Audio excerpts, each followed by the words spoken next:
ज्या मुलाला आपल्या पालकांच्या परिस्थितीची जाणीव आहे त्याला सांगावं लागत नाही तू या क्षेत्रात जा, तो त्याचं क्षेत्र आधीच निवडून बसलेला असतो.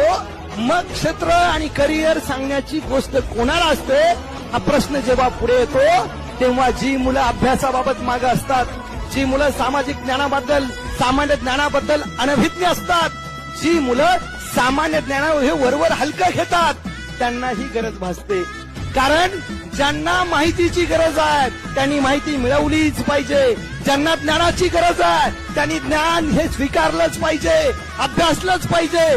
त्यातून आपली परिस्थिती कशी आहे या सगळ्या गोष्टींचा विचार करणारी मुलं या विषयात कधीच फेल होत नाही. आयत्या पिठावर रेघोट्या ओढणं फार सोपं आहे, पण जिथं पीठच नाही आणि रेघ ओढायला जागाच नाही तिथली मुलं या विषयात करिअरच्या बाबतीत कधीच खरं तर फेल गेलेली दिसत नाही.